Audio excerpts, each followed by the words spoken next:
Hi guys! Welcome back sa aking YouTube channel. At ngayon, itatry ko yung famous totropahin o jojowain challenge. Pero ito guys yung mga babaeng ano ko rito, sila lang naman yung mga nagpapatibok ng puso ng mga netizens. Kaya hindi ito basta-basta ng mga babaeng to. Ito yung mga mahihirapan ka talaga kung kung tutropahin mo, jojowain mo ba. Promise. Lalo yung pinakahuli, kaya abangan nyo mamaya. So, umpisahan na natin kay candidate number 1, si Berna. Ayan. Tatandaan nyo si Berna. Abugbog Berna. Ano lang to? Totropahin ko lang to. Ay, pag ginawa mo dito, pag ginawa mo to, sure ball masakit lagi katawan mo. Ewan ko kung may jowa na ba si Berna. Feeling ko bugbog sarado yung jowa ni Berna. Kaya totropahin ko lang yan. Berna, hi. Ayan. Sige, number 2 na tayo. Candidate number 2. Ayan, si alias Linda. Ayan. Ba't nakamaskara? Tanggalin natin yung wag yan. Tanggalin natin yung maskara ni alias Linda. Ayan. Tuloy ang kaso. Pag ayokong dito, tutropahin ko lang din yan. Ayokong jowain yan eh.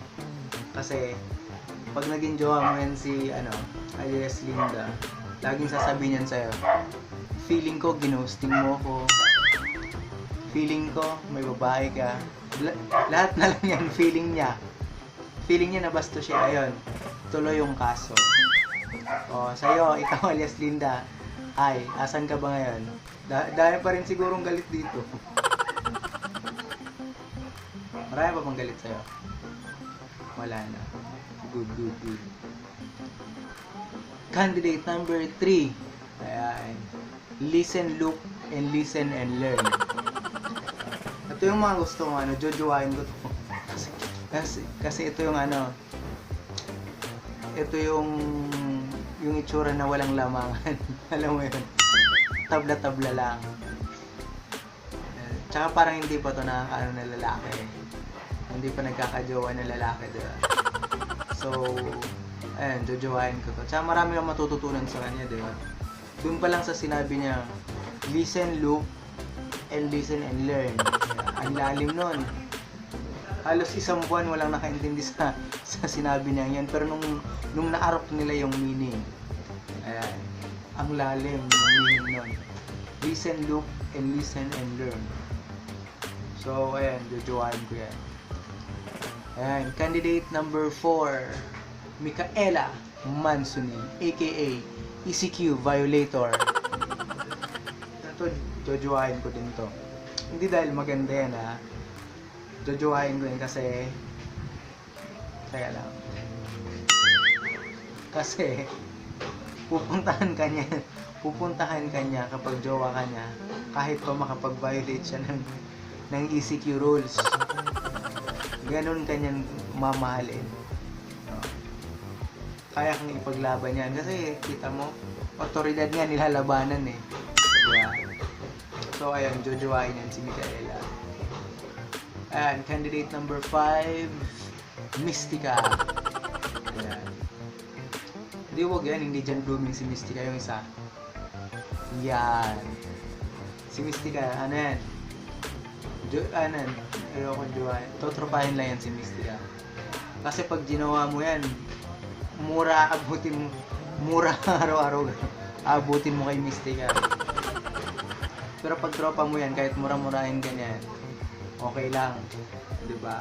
Kasi nga putom sila. Ganon. So yan, totropahin lang yan. Medyo medyo blooming pa naman ng konti, pero tropa lang. Candidate number 6, ayan, Maria Ressa. Paano nasali dito si Maria Ressa?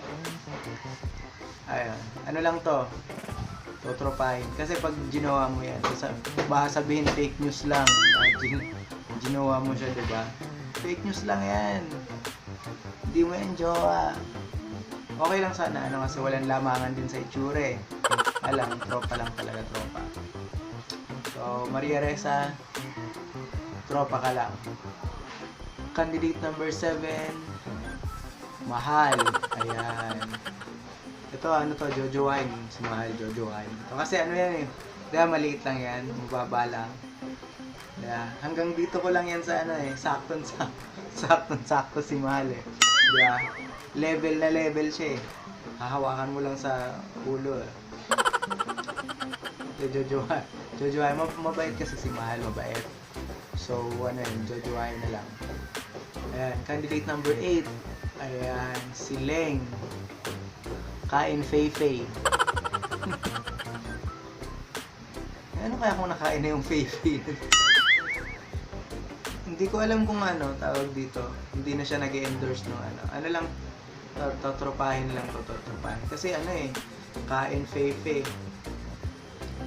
Parang ano eh, parang kakaiba pakinggan eh. Totropahin lang to, totropahin. Ayan, candidate number 9, si Madam Auring. Ayan. Sino nakakaalala kay Madam Auring? Yung mga hula. Diba? Yung na-issue sa mga boylet din ng mga younger boylets. Ayan. Ayun na yan. Totropahin ko lang siguro. Tapos papahula ko na lang sa kanya kung sino yung pwede kong maging jowa. So, magaling daw yan manghula eh. Pero hindi pa niya nahuhulaan yung mga numero na tama sa loto. So, shoutout sa iyo, Madam Auring.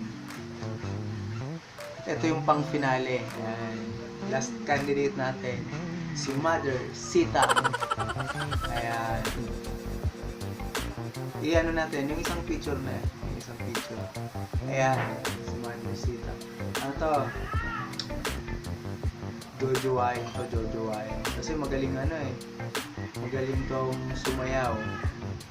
Mabait daw, mabait. Hindi pala. Totropahin ko na lang. Hindi raw mabait eh. Sabi nung ano, nung parang, hindi ko alam kung reporter ba yun o parang manager ng parang isang production gano'n. So ano lang yan, totropahin lang, totropahin. Okay sana eh, sa itsura okay lang eh. Diba?